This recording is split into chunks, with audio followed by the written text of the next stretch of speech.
dandan dikit dong, pakai make up, suami ganteng begitu, takut dibawa orang. Saya pernah nanya suami, kamu maukah kamu misalkan poligami, misalkan kedepannya kayak gimana, aku sakit apa gimana. Kata suami bilang sih,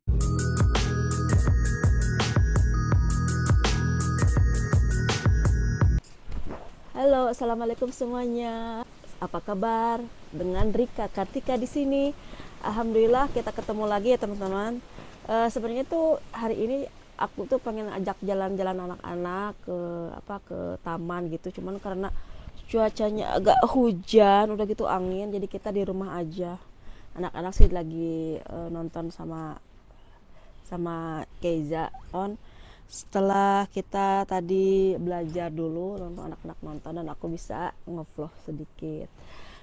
Nah, di vlog sekarang ini aku mau ngebales pertanyaan-pertanyaan yang emang lucu, menggelitik. Tapi untuk sebagian wanita mungkin pertanyaan ini agak menyinggung ya. Tapi buat aku sih nggak apa-apa. It's okay, tidak apa-apa. Aku kan jawabnya ya.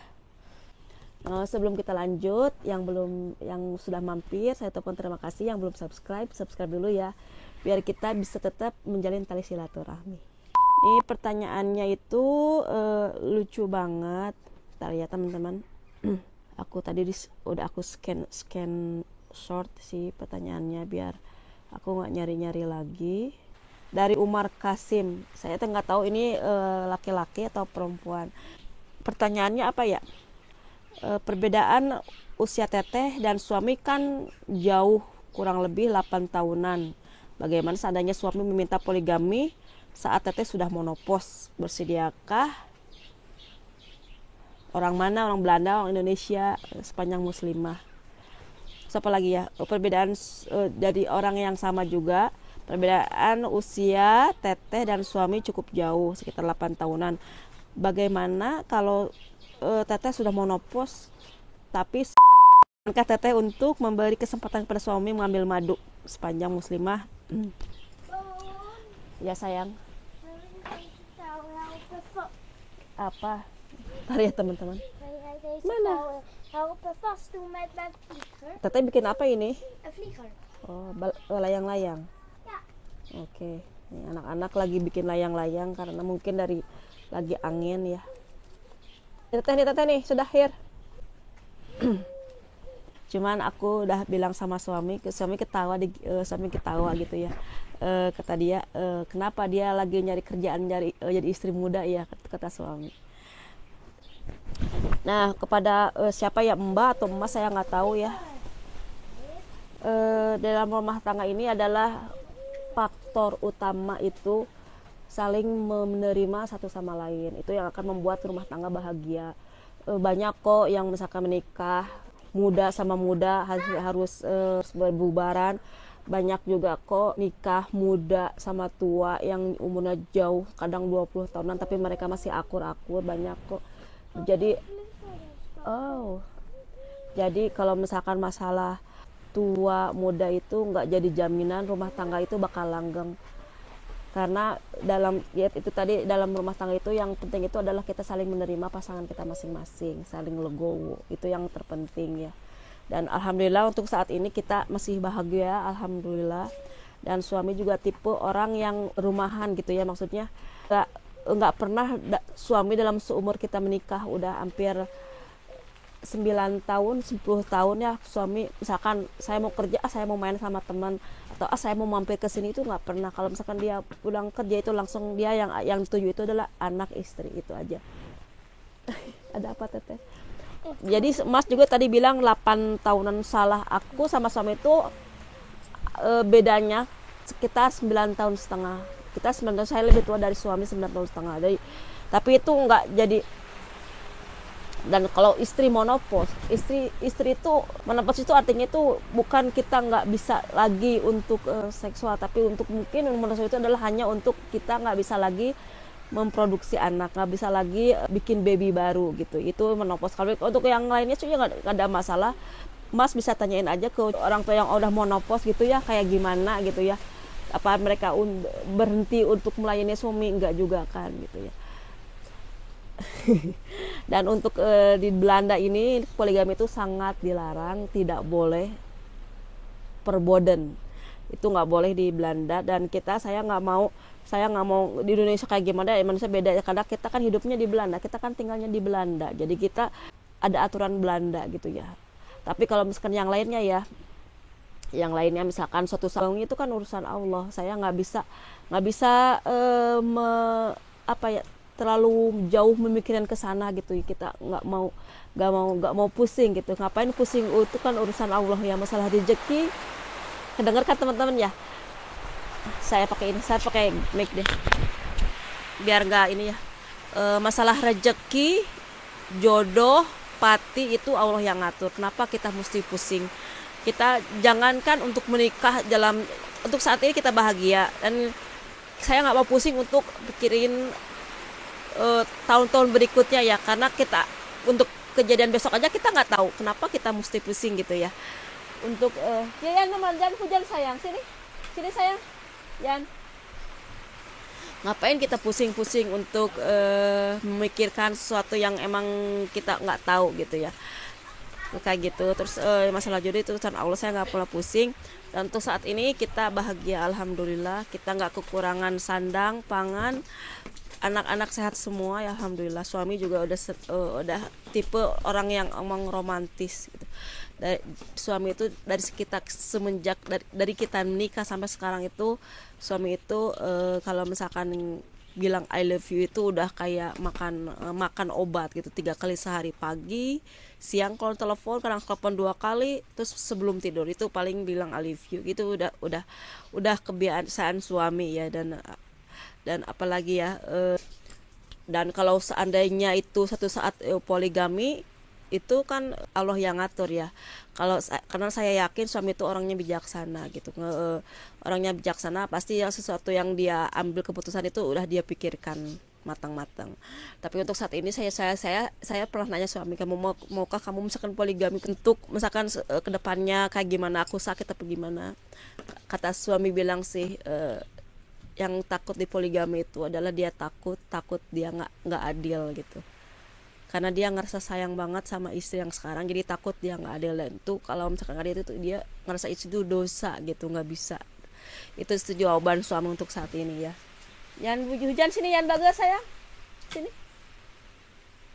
Halo teman-teman. Waktu tak belum kayak ke film apa ya, Hamada Binandan.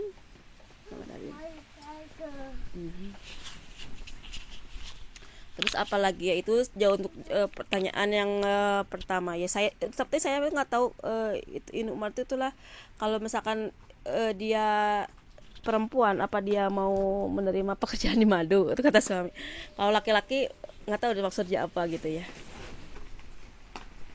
Bagaimana hubungan dengan keluarga mantan suami? Alhamdulillah baik ya. Dengan papahnya Ulfi alhamdulillah baik. Saya nggak komunikasi sama mantan ya. Kalau suami sama mantan, anaknya sih sama mantan. Tapi kalau misalkan kita lagi kayak kemarin waktu bulan puasa gitu, Ulfi telepon papahnya lagi pas ada kita, ya kita ngobrol biasa aja. Ama Aa sayang, tutup pintunya. Ama Aa potong pakai pisau ya. Kalau Teteh sibuk nge-YouTube, si anak ya nggak keurus dong. Teteh YouTube ngomong sendiri, sedangkan anak butuh diajak bicara ya. Saya bingung soalnya sehari-hari Teteh ngobrol bahasa Londo, tapi Teteh sama anak-anak bicara Sunda atau bahasa Indonesia. Ama aja dong sayang. Ama aja kayak bisa ya. Jadi bingung mau bilang apa. Maksudnya mungkin suami kita sehari-hari bahasa Belanda, tapi aku sama anak itu bahasa Indonesia atau bahasa Sunda. Mas atau Teteh Umar, saya mungkin Mas kali ya, kayak namanya Umar ya. Alhamdulillah kalau nge-YouTube itu kan nggak aku paling sekarang ngomong aja nggak sampai sejam ya, nggak sampai sejam. Aku tuh sehari itu 23 jam, berarti sisanya itu 23 jam itu sama anak, spend time sama anak gitu ya. Alhamdulillah sih aku rumah semuanya keurus, meskipun saya punya bisnis, alhamdulillah keurus. Karena itu kan komitmen saya sebelum saya punya bisnis, sebelum saya nge-YouTube. Suami, syaratan suami itu harus anak, rumah harus keurus, dan alhamdulillah itu saya bisa ngejalaninnya. Dan kalau nge-YouTube itu cuman sekarang juga saya ngomong paling nggak setengah jam lah paling lama ya. Saya iya mah. Dan alhamdulillah sampai sekarang pun saya masih bisa ngajarin anak-anak ngaji, ngajarin anak berjamaah, alhamdulillah ya. Jadi nggak usah khawatir karena nge-YouTube waktu saya habis untuk nge-YouTube, nggak juga ya. Karena apa ya, YouTube itu sebagian dari hobi saya sih, maksudnya hobi saya memperkenalkan gimana sih kehidupan kami di Belanda sebagai muslim gitu ya. Karena mungkin banyak yang teman-teman yang ngotot gimana sih sama sayang, mungkin banyak teman-teman yang tahu gimana sih kehidupan Belanda muslim sebagai minoritas. Nah saya itu menunjukkan itu untuk YouTube. Mungkin anak saya bingung karena bahasanya sehari-hari bahasa Londo, tapi teteh bahasanya bahasa Sunda atau Indonesia. Pak, Mas, anak itu pinter. Semua anak pinter. Anak bisa nerima sekaligus 10 bahasa. Misalkan sama saya Sunda, sama kakaknya Indonesia, sama papahnya Belanda, sama neneknya mungkin bahasa Jerman, sama yang lainnya pamannya mungkin bahasa Inggris. Itu anak bisa pintar, anak itu bisa menerima 10 bahasa. Saya punya teman orang Norway, anaknya itu sekaligus dapat bicara 6 bahasa.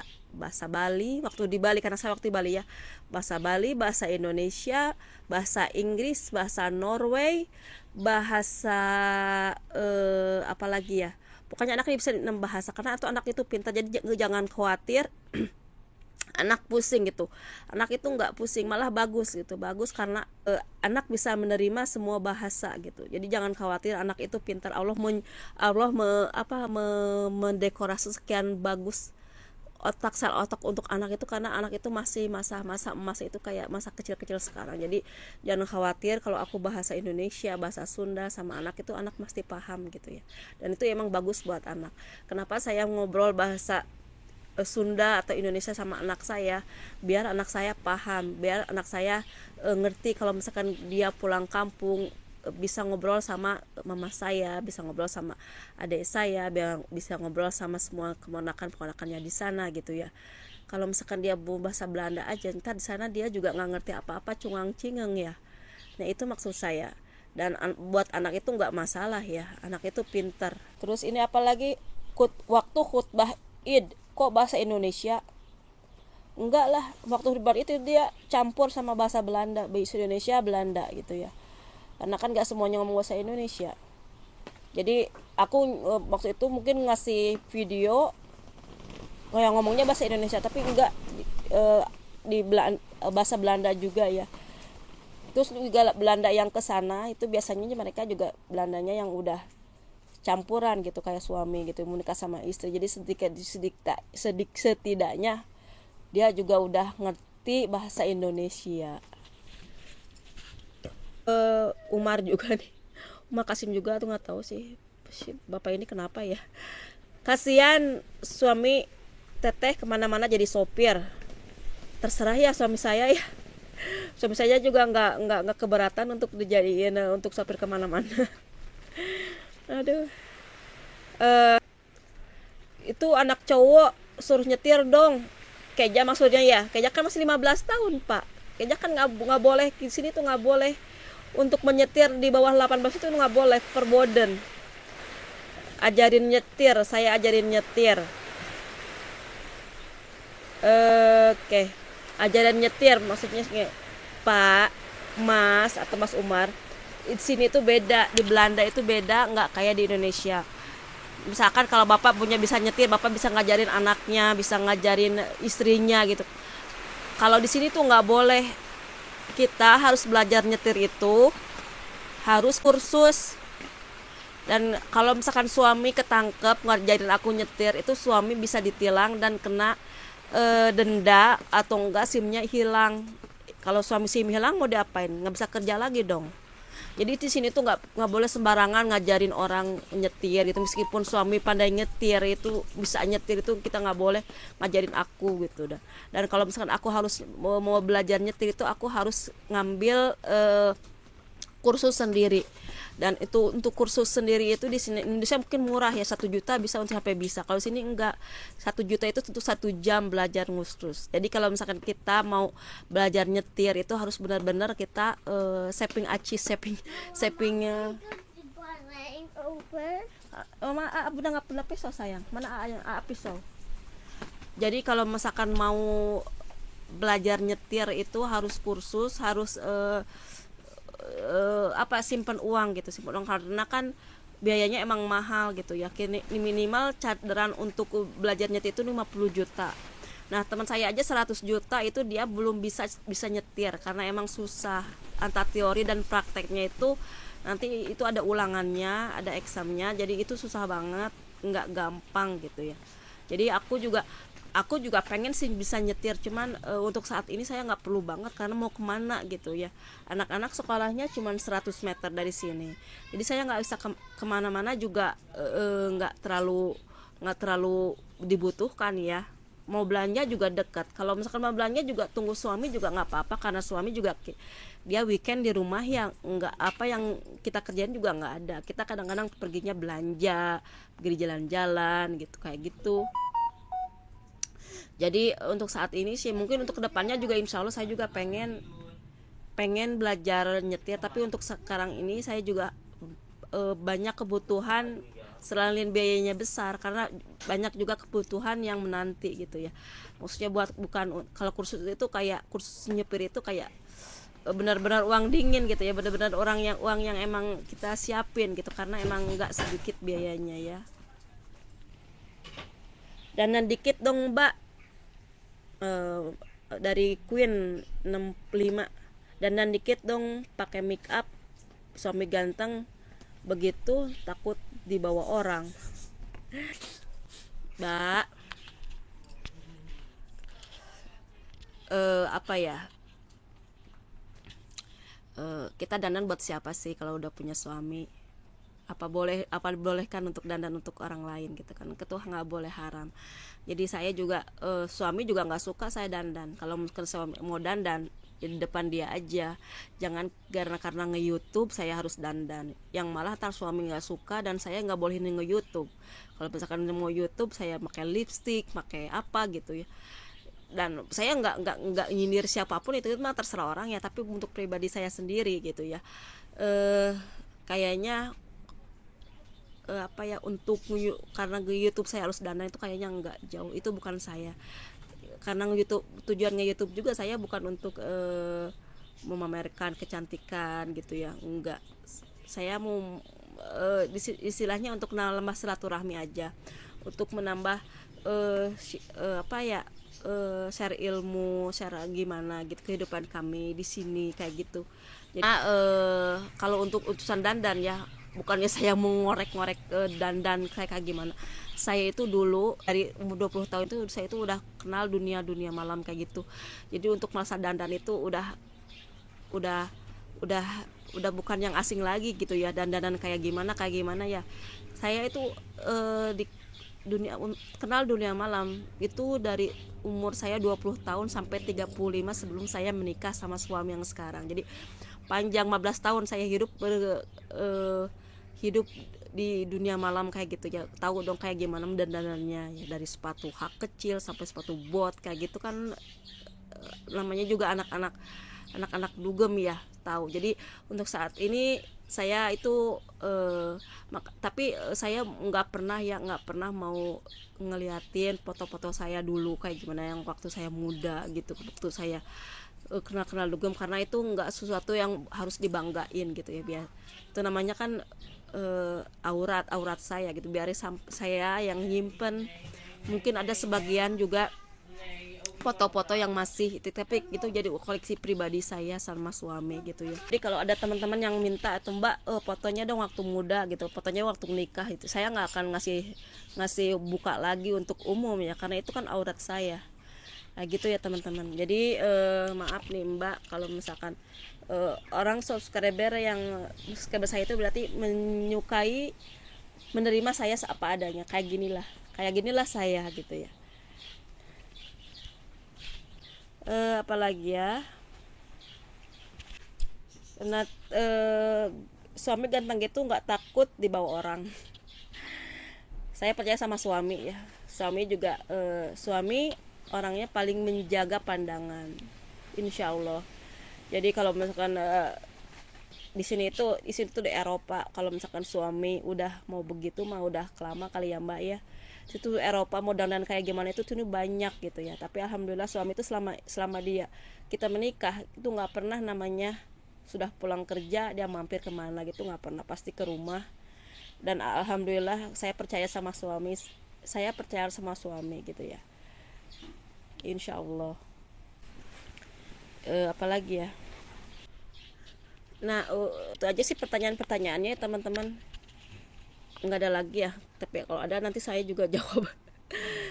Nah sekian dulu, mudah-mudahan apa yang saya jawab dari pertanyaan-pertanyaan yang mungkin nggak semuanya saya menanyakan sebuah ini, mungkin saya menghitungnya satu orang pertanyaan berarti 100 orang yang pengen bertanya sedemikian gitu ya. Tapi nggak apa-apa, buat saya itu cuman buat ya apa ya, ngasih edukasi aja sih, ngasih edukasi dalam perkawinan itu kayak gimana sih yang harus, apa yang diperlukan dalam perkawinan. Terus kehidupan di Belanda itu kayak gimana sih, kita nggak bisa ngajarin semua untuk bisa nyetir gitu, nggak sembarangan di sini, nggak boleh di sini ya. Terus apa lagi, malah suami aku dandan gitu ya, aku serahan sama Allah, karena aku dandan juga karena suami nggak suka aku dandan gitu ya. Kalau mau dandan di depan dia aja, mau di lipstick, mau di eyeshadow, depan dia aja. Tapi dia juga orangnya simple, ngapain dia dia tuh nerima aku banget gitu ya. Karena menurut dia itu aku itu orang yang paling cantik di dunia. Itu namanya suami ya. Emang dia, karena suami itu menutup pandangannya untuk cewek lain gitu, karena buat dia itu istri yang di rumah itu udah cukup gitu. Nggak perlu lagi melihat-lihat cewek lain, itu nggak perlu. Tapi setiap orang berbeda-beda ya teman-teman, nggak semuanya suami begitu ya. Tapi mungkin suami saya yang begitu, mungkin menurut suami teman-teman juga teman-teman lah yang paling cantik di dunia ya. Kalau menurut suami aku yang paling cantik di dunia gitu, kayak gitu. Nah sekian dulu teman-teman, mohon maaf kalau ada salah-salah kata. Insya Allah kita ketemu di vlog berikutnya. Dah, assalamualaikum.